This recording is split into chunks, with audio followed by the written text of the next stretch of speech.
Dasma shqiptare 2017 paraqet.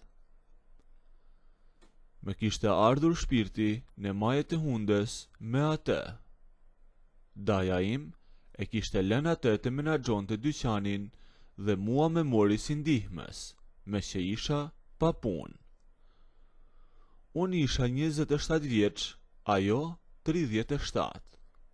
E që nga dita e parë që shkela aty, ajo e mori rolin e shefes në një mënyrë aq arrogante sa me bënte të pelcas nga inati. Nuk ishte thjesht fakti që me jepte urdhëra, ishte mënyra se si i thoshte gjërat. I thoshte gjithmonë me një lloj ironie që donte të me ulte poshtë, si të isha një kalama që smerte vesh nga jeta. Në dyqan ishim gjithë ditën vetëm ne të dy. Punoja e s'flisja, por asaj si mbushej kur mendja. E gjatë gjithë atyre muajve filloi një loj nervash që po me çmente. Me provokonte me fjalë sa herë që jepe i rasti. Një ditë po rregulloja disa gjëra në vitrinë kur kalon pas meje dhe më thot: "Po ti tha, a je gjithmonë kaq i ngadalt, apo vetëm kur punon? Se po të jesh kaq i fjetur edhe me gocat, gjëna, ato që të rinë mbrapa", më tha ajo.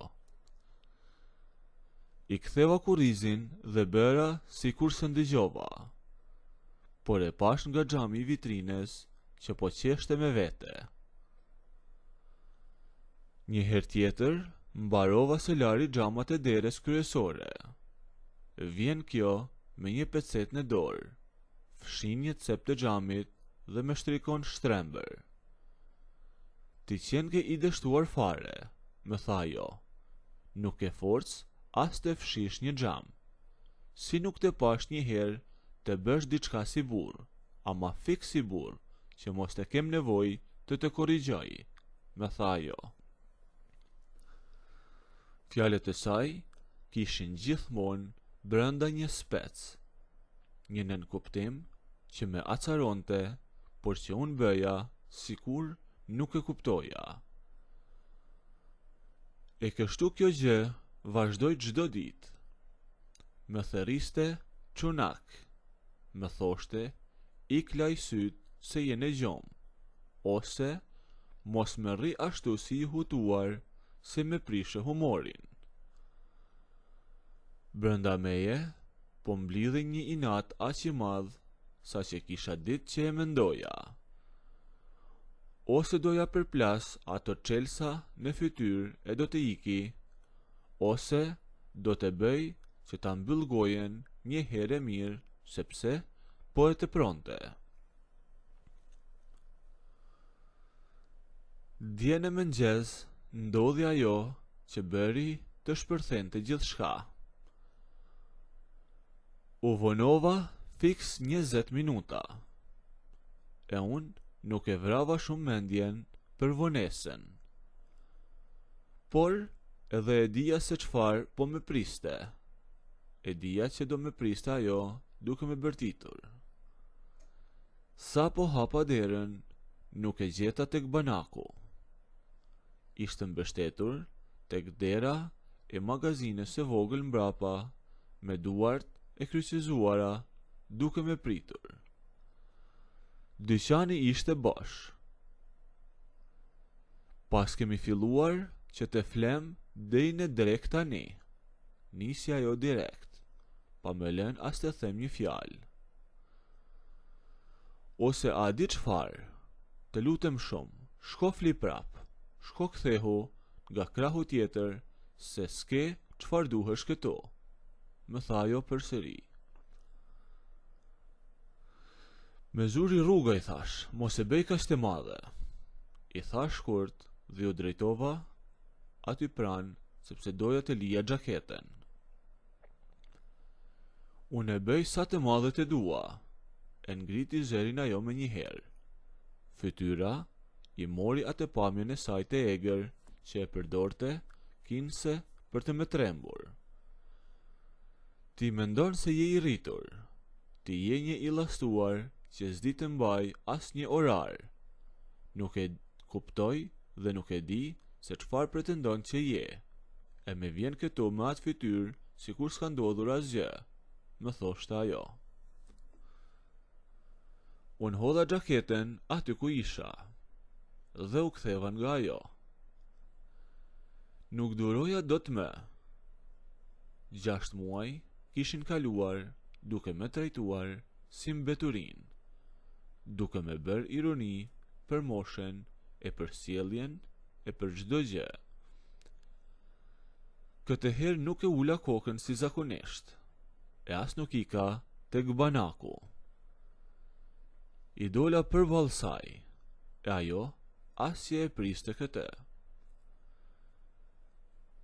U mundua të mbante atë qëndrimin e saj autoritar, por kur pa që unë po i flisja me të njëjtin ton që përdorte ajo, u hutua pak.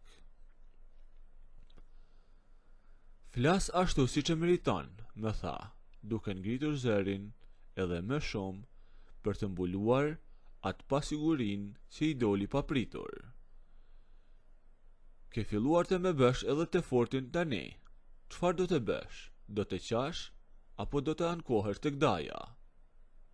Më shante me zë të lartë e inatosur e me sytë që i ndriteshin nga inati.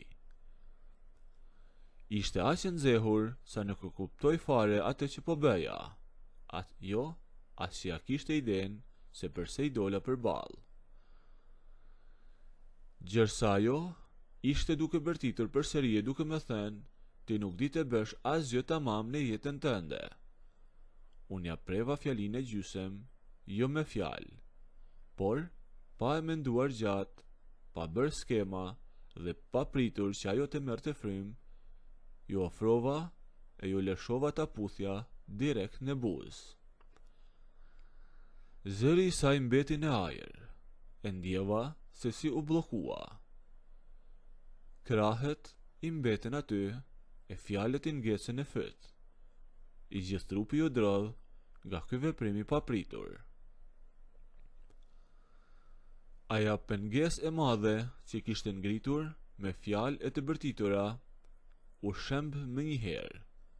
Isha i sigurt që ajo po priste që unë të mbrohesha, të grindesha, por nuk e priste këtë që bëra, e nuk e lash më aq.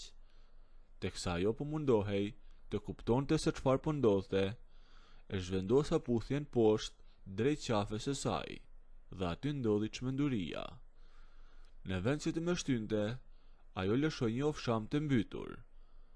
Të dyja duart e saj, që deri para pak sekondash ishin të kryqëzuara me inat, me mbështollën me një herë rreth shpatullave.